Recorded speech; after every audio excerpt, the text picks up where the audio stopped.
잘 지내셨습니까?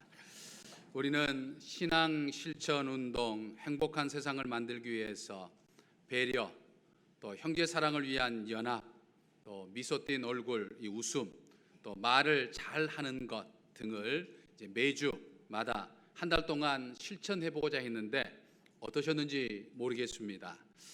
손목 밴드를 나눠 드려서 이제 배려하지 못하고 또 연합하지 못하고 또 웃지 못하고 좋지 못한 말을 한 것이 생각나면 손목 이쪽 저쪽으로 옮겨가면서 내 모습을 한번 돌아보고 신앙 실천을 하고자 했습니다. 때로는 한번 해보자 하다가 이 작심삼일로 인해 시들해버린 분들도 있을 것이고, 여전히 손목 밴드를 이쪽 저쪽으로 옮겨가면서 실천해 오신 분들도 있을 것이고, 또 지난 한 달 동안 손목 밴드를 잊어버린 분도 있을 것이고, 자신의 삶의 자리에서 하나하나 신앙 실천 운동은 하지만 손목 밴드를 하는 것이 귀찮기도 하고 또 어색하게 생각되어서 부착을 하지 않은 분들도 있을 것이고, 아예 처음부터 아무런 관심도 없는 분들도 없지 않아 있을 것입니다. 어떠하든지 하나님은 이 땅에 사는 내가 행복하기를 원하십니다. 믿으십니까? 하나님은 나를 통해서 나와 만나는 사람들이 행복하기를 원하십니다. 믿으십니까? 하나님은 나를 통해서 정말 이 세상이 행복한 세상이 되기를 원하십니다. 믿으십니까? 그렇다고 한다면 손목 밴드를 해도 괜찮고 안 해도 괜찮고 잊어버려도 괜찮습니다.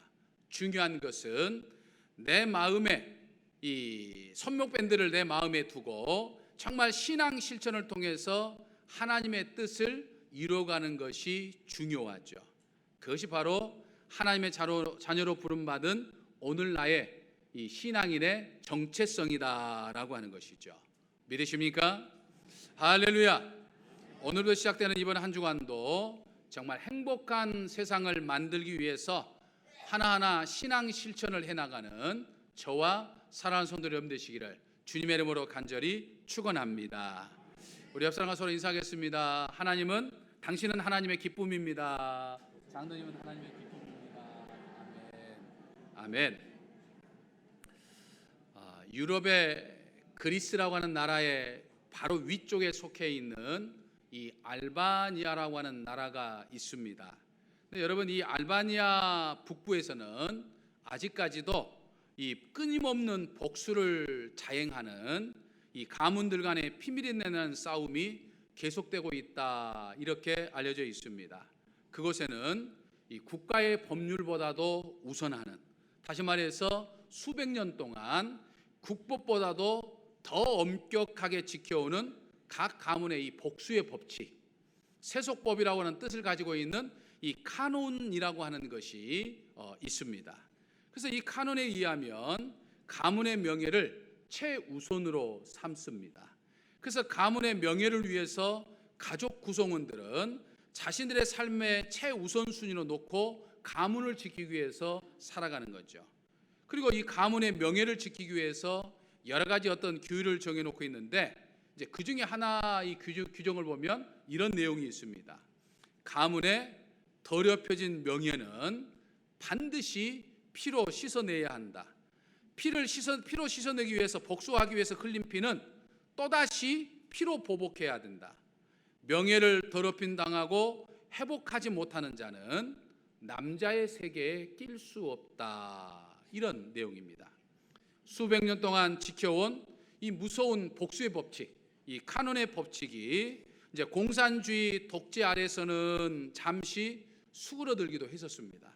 그러나 이제 공산주의가 무너지면서 이제 위축된 공권력과 확대된 자유의 틈새를 뚫고 이 카논의 간섭이 다시 한번 이제 불길처럼 확산되기 시작했다라고 하는 것이죠. 한 예를 들면, 어느 마을에 한 남자가 이제 이웃 남자와 이제 사소한 말다툼 끝에 그 이웃 남자 다른 가문의 아들을 떠밀어 버렸어요. 그랬더니 그 아들이 이제 뒤로 나가 떨어진 것이죠. 그런데 이 떠밀린 사람뿐만 아니라 떠밀린 사람의 가문에 속해 있는 모든 가족들은 우리 가문이 지금 수치를 당했다, 이렇게 생각을 한 겁니다. 그래서 이제 가문의 명예가 더럽혀졌으니까 이제 복수를 해야 되는데, 당시에는 이제 공산주의 독재 아래에 있었기 때문에 그 감정을 어쩔 수 없이 꾹 이제 억누르고 있다가 1990년경에 이제 이 알바니아의 공산주의가 무너지죠. 그래서 공산주의가 무너지자 바로 이 떠밀림을 당했던 사람의 가문에서 곧바로 이 떠밀었던 사람에게 이 피해 보복을 한 거예요. 결국 양쪽 집안의 남자들이 차례대로 전부 다 죽어 나가게 된 겁니다. 이제 한 가문에 마지막 남은 아들이 있는데, 이 아들은 지금까지도 집 밖으로 한 발자국도 나가지 않는다는 거예요. 나가다가 잘못하면 저 가문에 죽임을 당할 수 있으니까요. 실제로 알바니아 언론 보도에 의하면 이런 식으로 집 밖으로 나가지 못하는 남자의 수가 1만 명이 넘는다고 그럽니다. 우리 인구에 비해서 1만 명 별거 아닌 것 같지만 알바니아 총 인구가 300만이에요. 300만 중에서 1만 명이 이런 이유 때문에, 피해 보복 때문에 밖에 나가지 못한다라고 하는 거죠. 그런데 이러한 카눈의 이 복수의 간섭이 비단 이 알바니아뿐만 아니라 이 알바니아가 속해 있는 부근의 이 발칸반도 지역 국가 사람들의 사고 방식이 대부분 이렇게 외골수적이다, 이렇게 이야기합니다. 그래서 가문을 넘어가지고 이제 민족과 민족의 감정으로 터진 사건이 바로 이 보스니아 이제 전쟁인 것이죠. 참 대단한 사람들입니다. 그러니까 혹시 여러분들이 이 발칸반도 지역 사람들과 어떤 시비가 붙은 상황이 된다고 한다면 무조건 미안하다고 사과를 해야 돼요. 그렇지 않으면 이 카눈이라고 하는 피해 보복, 이 무서운 보복을 당하게 되어 있어요. 여러분 참 끔찍하지 않습니까? 근데 여러분 참 놀랍게도요, 이 알바니아 사람들의 카눈의 법칙처럼, 이 복수의 법칙처럼 극단적이지는 않지만 놀랍게도 우리가 살고 있는 이 세상 역시 이 복수의 법칙이 계속되어 적용되어 있고 또 이어져 내려오는 것들을 보게 됩니다. 지금 우리 가운데도 있지요. 세상에 살면서 또는 교회 안에서 신앙생활하면서 다른 사람에게 나에게 상처를 주면 그 상처를 받은 만큼 반드시 그 사람에게 돌려주고자 하죠. 누군가가 나를 힘들게 하면 마치 핑퐁 게임처럼 또는 벽을 치는 것처럼 곧바로 이 반격에 나섭니다. 화를 내거나 액션을 취하기도 하죠.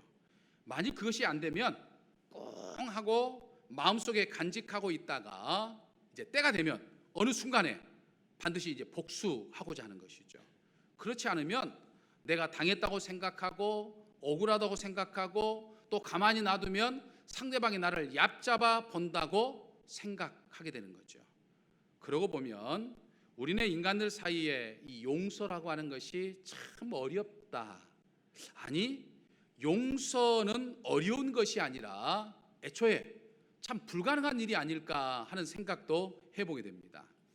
예전에 국민일보에서 우리 인간이 할 수 있는 것 중에 가장 어려운 것은 무엇인가? 아무리 많이 배워도, 아무리 부유해도, 아무리 권력이 있어도 제일 행하기 어려운 일이 무엇인가 라고 하는 그런 어떤 기사가 실린 적이 있어요. 그때 그 답이 원수를 사랑하는 것이라고 이야기했습니다. 그러니까 제 아무리 많이 배우고 제 아무리 가진 게 많고 제 아무리 권력을 가지고 있어도 이 원수를 사랑하는 것은, 용서하는 것은 그만큼 어렵다는 거예요. 하지만 사실 원수까지는 아니어도 세상에 살면서 내게 어떤 조그만 상처를 주거나 또는 나의 기분을 나쁘게 하면 그것마저도 용서하기가 참 어려운 것이 우리네 실상인 것들을 보게 됩니다. 괜찮다라고 하면서도 감정의 앙금이 남아있다가 어느 순간 이 감정이 폭발하는 것들을 우리는 보게 됩니다. 이 용서라고 하는 것이 참 어렵습니다. 용서가 이렇게 어려운 것은 우리의 마음속에 여러 가지 상처가 자리 잡고 있기 때문이다라고 하는 것이죠. 세상이 복잡해지고 또 세상이 다양해지면서 우리 인간관계가 더 복잡해지기도 하고 또 그러다 보니까 세상에 살면서 알게 모르게 상처를 받는 경우가 많이 있죠. 다른 사람에 대한 상처가 지금 아니라 할지라도 이미 그 전부터 여러 가지 어떤 이유 때문에 우리의 마음속에 상처들이 전부 다 있다는 것이죠. 인생을 오래 살면 오래 살수록 잔주름이 많아지는 것처럼 내 마음속에 상처 또한 많아지고 깊어져 가는 것들을 우리는 보게 됩니다. 그래서 평소에는 괜찮다가도 어느 순간에 누군가가 무심코 던진 말 한마디 때문에 내가 상처를 받기도 하고, 또는 내가 무심코 던진 말 한마디가 다른 사람에게 상처가 되기도 하는 것들을 우리는 보게 돼요. 우리 안에 알게 모르게 받은 여러 가지 상처가 내재되어 있기 때문이다라고 하는 사실이 있죠.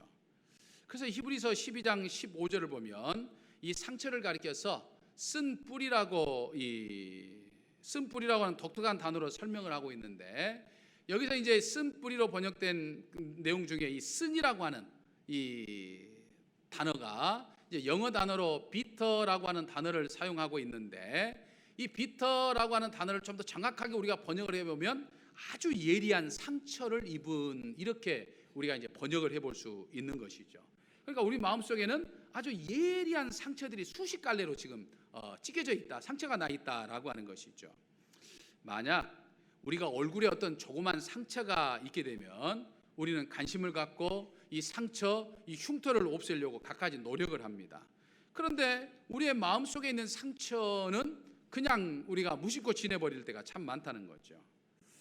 사실은 우리의 어떤 이 마음에 있는 상처는 신체 상처 이상으로 우리에게 더 깊은 어떤 아픔과 흉터를 남기게 되죠. 그래서 상처라고 하는 쓴뿌리가 우리를 부정적이게 만들기도 하고, 또 조그만 일에도 불평과 불만을 하게 하기도 하고, 다른 사람을 비판하기도 하고, 심지어는 파괴적인 언어를 사용하기도 합니다. 우리 안에 마음의 상처, 이 쓴뿌리가 자리 잡고 있기 때문에 다른 사람의 말 한마디에 쉽게 반응하고 또 용서하지 못하고 있다라고 하는 거죠. 그런데 우리 주님은 정말 그런 우리들에게, 용서하기 참 어려운 우리들에게 그 어려운 것을 지금 하라고 명령하십니다. 마치 어느 연속국에서 내가 그 어려운 일을 해냈습니다 라고 하는 대사가 있는 것처럼, 정말 우리 주님은 우리에게 그토록 어려운, 불가능에 가까운 일들을 우리에게 하라고 지금 명령하신다라고 하는 거죠. 그것도 거듭 말씀하고 있는 것을 볼 수 있습니다. 마태복음 6장 12절에 보면 우리가 우리에게 죄 지은 사람을 사하여 준 것 같이 우리 죄를 사하여 주옵시고 라고 기도문을 가르치면서 용서해야 할 것을 말씀합니다. 또 마태복음 18장 22절에 보면 7번을 70번씩 용서하라 라고 말씀하셔요. 또 마태복음 18장 35절에서는 너희가 각 마음으로부터 형제를 용서하지 아니하면 나의 하늘 아버지께서도 너희에게 이와 같이 하시리라 라고 말씀하면서 용서해야 함을 말씀하고 있습니다. 탕자의 비유도 용서를 이야기하고 있는 말씀이죠. 내가 거듭 용서해야 함을 말씀하고 있어요. 이 용서가 참 어려운데, 인간의 몸을 입고 이 땅에 오신 예수님이기 때문에 우리 인간의 마음, 내 마음을 너무나도 잘 아시기 때문에 우리 인간에게는 다른 사람을 용서한다고 하는 것이 얼마나 어렵다고 하는 것을 너무나도 잘 알고 계심에도 불구하고 강조하고 있는 것은 내가 하나님의 자녀이기 때문이다라고 하는 거예요. 내가 하나님의 자녀가 되어서 내가 구원받았다고 한다면 용서해야 하는 것이 당연하다는 이야기죠. 그러니까 하나님을 믿지 않고 내가 하나님을 믿는 사람이 아니고 내가 하나님의 자녀라고 한다면 하나님은 거듭 강조도 안 하시죠. 그런데 우리가 하나님의 자녀가 되었기 때문에 하나님의 자녀는 용서해야 된다라고 거듭 강조하고 있어요. 무엇보다도 오늘 본문 말씀을 보면 우리 주님은 마치 폭탄 선언과 같은 그런 말씀을 하고 있는 것을 볼 수 있습니다. 뭐라고 말씀하십니까? 너희가 사람의 잘못을 용서하면 너희 하늘 아버지께서도 너희의 죄를, 너희의 잘못을 용서하시려니와 너희가 사람의 잘못을 용서하지 아니하면 하나님께서도, 아버지께서도, 너희 아버지께서도 너희 잘못을 용서하지 아니하시리라, 이렇게 말씀합니다. 근데 여러분, 이 말씀 그대로 문자적으로만 해석되면 우리가 아주 율법적으로 해석될 수가 있어요. 마치 내가 먼저 다른 사람의 죄를, 다른 사람의 잘못을 용서해야 하나님이 내 잘못을 용서해 주시고, 내가 다른 사람의 죄를 용서하지 않으면 하나님은 내 죄도 용서하지 않으신다. 이렇게 지금 우리가 율법적으로 생각해 볼 수, 그렇게 느껴볼 수 있다는 이야기죠. 그래서 하나님께서 이 세상을 살아가는 내 모습을 꼼꼼히 지금 지켜보면서, 그래, 아무개 집사 너가 다른 사람을 용서했으니까 나도 너 용서해 줄게. 아무개 집사 너 용서하지 않았으니까 나도 너 죄 용서 못해. 이렇게 지금 하시는 것 같은 느낌이 든다 이 말이 있죠. 그런데 여러분, 내가 믿는 하나님, 우리 하나님은 어떤 하나님이십니까? 내가 다른 사람의 잘못을 용서하나 안 하나 유심히 지켜보다가 내가 다른 사람의 잘못을 용서하면 하나님도 내 잘못을 용서해 주시고, 내가 다른 사람의 죄를 용서하지 못하면 하나님도 내 죄를 용서해 주시지 않은 그런 분이십니까? 천만의 말씀 만만의 콩떡이죠. 만일 하나님이 정말 그런 분이라고 한다면, 내가 누군가를 용서해 주면 하나님도 나를 용서해 주시고, 내가 누군가를 용서하지 못하면 하나님은 내 죄도 용서하지 않으신 그런 하나님이라고 한다면, 오늘 이 자리에 이렇게 앉아서 하나님 앞에 예배 드릴 사람 누가 있겠어요? 단 한 사람도 없습니다. 우리 하나님은 그렇게 어떤 조건을 따져가지고 우리를 용서해 주시는 분이 아니라, 사실은 하나님의 자녀로 있으면 무조건 용서하여 주시는 분이 바로 우리가 믿는 하나님이에요. 믿으십니까? 근데 본문을 보면 하나님은 마치 다른 사람이 내게 무엇인가를 잘못했을 때 내가 그 사람을 어떻게 대하느냐에 따라서 하나님도 내게 용서를 베풀기도 하고 또는 용서도 거두기도 하는 아주 어떤 무서운 분으로 묘사되어 있다라고 하는 거죠. 왜 예수님께서 지금 이렇게 이야기를 하셨을까요? 지금 예수님은 무언가를 강조하기 위해서 강조법으로 지금 반문하고 있는 것이죠. 여러분, 오늘 본문 말씀 바로 앞에 보면 우리가 늘 암송하는 주기도문이 나옵니다. 주님께서 제자들에게 가르쳐 주신 기도문이라고 해서 우리는 주의 기도, 주기도라고 이야기를 하죠. 근데 여러분, 이 주기도문을 읽으면서 이 주기도문 속에서 가장 많이 반복되는 단어가 하나가 나와요. 어떤 단어일까요? 바로 우리라고 하는 단어입니다. 하늘에 계신 우리 아버지여, 우리를 시험에 들지 말게 하옵소서. 이 우리란 단어가 계속해서 반복에 나옵니다. 어느 정도 반복에 나오느냐? 우리말로 번역되어 있는 이 주기도문에는 이 우리라는 말이 6번 나옵니다. 근데 헬라어 원문에는 9번이 나와요. 그러니까 사실은 9번 나오는 우리를 번역하는 과정 속에서 우리는 3번을 지금 빼놓고 지금 번역을 한 거예요. 그러니까 아무튼 우리가 6번 지금 우리라는 말의 단어가 지금 나오는데, 이 단어가 좀 독특합니다. 하나는 이 우리라는 단어가 주격, 주어로 쓰여지는 단어가 나오기도 하고, 또 우리라는 단어가 목적격과 소유격으로 쓰여지게 되기도 합니다. 근데 이 6번 가운데 우리라고 하는 단어가 주어로 내가 주체가 돼서, 우리가 주체가 되어서 사용되는 말은 딱 한 번이에요.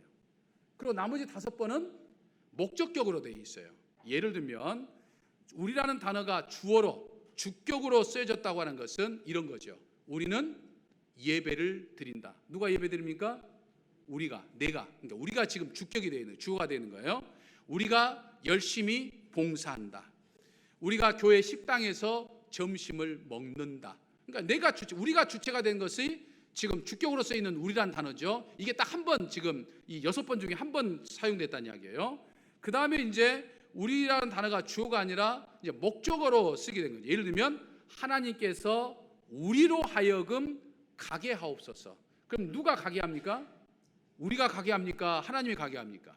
하나님이 가게. 하나님이 주어고 여기서 우리는 목적격으로 사용되어 있는 거죠. 하나님, 우리를 불쌍히 여겨주십시오. 우리를 불쌍히 누가 여겨주십니까? 하나님이 불쌍히 여겨요. 하나님이 주격이고 우리는 목적격으로 사용되어 있는 거예요. 이게 지금 우리나라 성경으로는 5번 사용되었다라고 하는 거예요. 근데 여러분, 단 한 번 사용되어 있는 이 우리라고 하는 단어가 주어로 주격으로 사용되는 딱 한 번 되어 있는 것이 어느 때 사용합니까?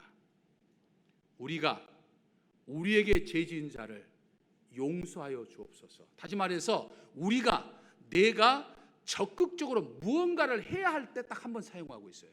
그러니까 나머지 것들은 하나님이 다 해주실 것인데 용서하는 것은 누가 해야 된다고요? 내가 해야 된다는 거예요. 그러니까 우리는 용서하는 삶을 살아야 한다고 하는 것을 말씀하고 있는 거예요. 용서를 강조하기 위해서 진짜 하나님이 내가 용서하지 않으면 하나님도 용서하지 않고, 내가 용서하면 하나님이 용서한다는 말이 아니라 그만큼 내가 적극적으로 용서하는 삶을 살아야 한다. 너희들 용서하지 않으면 하나님도 너 죄를 용서하지 않을 거야 라고 말할 정도로 아주 강하게 용서해야 된다고 하는 것을 이야기하고 있는 거예요. 적극적으로 내가 용서해야 된다라고 하는 거죠. 하나님의 용서를 받아서 하나님의 자녀가 된 만큼 나는 다른 사람의 잘못을 용서해 줘야 된다라고 하는 거예요.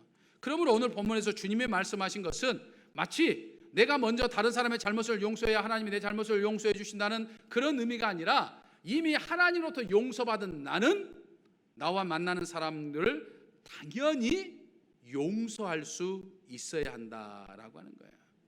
누가 용서할 수 있습니까? 용서받은 내가 용서할 수 있다는 거예요. 내가 용서해야 된다는 거예요. 정말 힘들고 어렵지만 정말 불가능에 가까운 느낌을 가질 때가 많지만 그럼에도 불구하고 내가 용서해야 된다는 거예요. 그런데 여러분, 하나님 내가 죽어도 내가 저 사람은 용서, 내가 차라리 지옥 가면 지옥 가지 내가 절대 용서 안 됩니다. 이런 때도 우리가 있다니 아니죠. 그런데 여러분, 정말 내가 용서가 참 어렵다고 한다면 저 왼수를 그냥 교회에서 쳐다만 봐도 막 그냥 화가 막 불컥불컥 막 시비로 온다고 한다면 우리는 기도해야 돼요. 뭐라고 어떻게 기도해야 됩니까? 하나님, 저 왼수를 정말 용서하게 해주옵소서. 저 왼수를 정말 좀 편안하게 좀 보게 해주옵소서. 지금 직접 용서는 안 돼요. 죽어도 용서는 안 되니까 하나님 용서할 수 있는 좀 마음을 갖게 해주십시오. 하나님, 저 아무개를 좀 용서할 수 있는 내 마음을 좀 갖게 해주십시오 라고 기도해야 된다 이 말이에요. 어떤 분이 그런 이야기를 했어요. 주기도문을 하루에 1만 번씩 암송을 하게 되면 못 고칠 병이 없다는 거예요. 여러분, 1만 번 주기도문 암송할 수 있겠어요? 어렵습니다.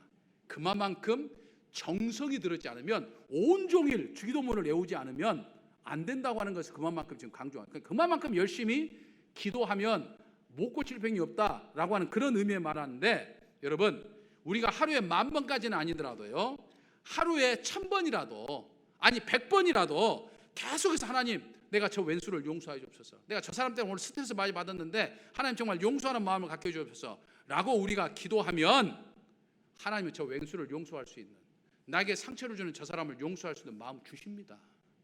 믿으십니까? 믿으십니까? 정말 믿으셔야 돼요.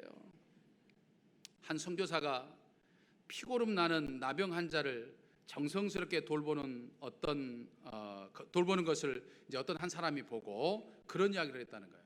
아이고, 나는 100만 달러, 지금 우리 돈으로 한 12억 정도 되지 않습니까? 100만 달러를 준다고 해도 나는 저 짓은 죽어도 못하겠다, 그랬다는 거예요. 근데 그 이야기를 듣던 선교사가 이 나병 환자, 이 피고름 나는 나병 환자를 닦으면서 하는 이야기가 그렇게 이야기를 하는 거예요. 나도 100만 달러를 준다고 해도 그것은 죽어도 못합니다.